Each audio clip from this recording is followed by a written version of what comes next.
situació és molt complicada ara. Hi ha molta crisi, molta gent que no tenen feina, ni per menjar, ni per viure. No? És molt complicat. Però també nosaltres ajudem entre tots. Hi ha molta gent que té necessitat, tant gent immigrant com gent del país, i som conscients que de mica en mica podem fer alguna cosa. Sobretot per demostrar que l'immigrant no sempre li toca rebre, que també quan pot, amb el poc que té, ja participa. Com moltes altres poblacions catalanes, Olot i la comarca de la Garrotxa han participat en el gran recapte d'aliments. La recollida s'ha allargat més enllà de l'1 de desembre i hi han participat diverses entitats, escoles, centres cívics, casals, a més dels supermercats. Els diferents centres de culte, com la Gurdwara, temple de la religió Sikh, el centre cristià evangèlic Fe, Esperança i Amor, i la mesquita, el lloc d'oració dels musulmans, també s'hi han implicat. La gent que venen a Gurdwara normalment li agrada molt ajudar a les gens que no tenen menjar i robes. Li agrada fer aquestes coses, perquè la nostra religió demana que has de viure junts i donar-les menjar a altres persones que no tinguin. Quan rebes, tens l'obligació de donar també, que no només s'hi ha de posar la mà, sinó que quan estem en lloc s'hi ha de treballar molt.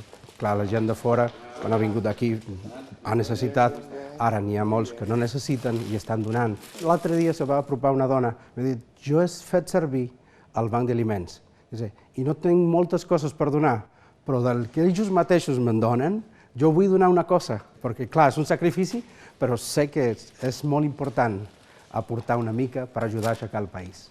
Independentment de la creença o de la teologia o de l'origen o de la nacionalitat, és un tema que és molt important participar-hi, formem part d'aquest teixit social. Suposo que és un moment crític que hem de ser solidaris. En Rahal Humi, imam de la mesquita, va arribar a Catalunya des del Marroc el 1992 i fa 17 anys que viu a Olot. La Sandip Kaur en fa 8 que va venir del Panjab de l'Índia cap a la capital de la Garrotxa. John Castrillo és de Costa Rica, des d'on fa 12 anys va ser traslladat a Olot per ser el pastor de l'Església Evangèlica. Un dels seus fidels, Karim Carías, també és aquí des de fa 12 anys i és d'origen hondureny. Tots ells són conscients que lluiten contra el prejudici que les persones immigrades només reben ajudes. I suposo que aquesta gent que diuen això no estem ben informats, perquè aquestes ajudes, administrativament parlant, estan dedicades a persones necessitades, que poden ser d'aquí o poden ser de fora. Quan una persona és necessitada, li toca rebre una ajuda, pot ser del Marroc o pot ser de Catalunya o pot ser de qualsevol lloc. Vull dir que això no té res a veure amb l'origen. Alguns sí que pensen bé i alguns que no l'agrada estrangers. Diuen que no només agafen ajudes i mengen, però no és així. Nosaltres també ajudarem molt, que farem les menjar i les robes, joguines per als nens, i que farem totes les coses i portarem a oficines de recollides.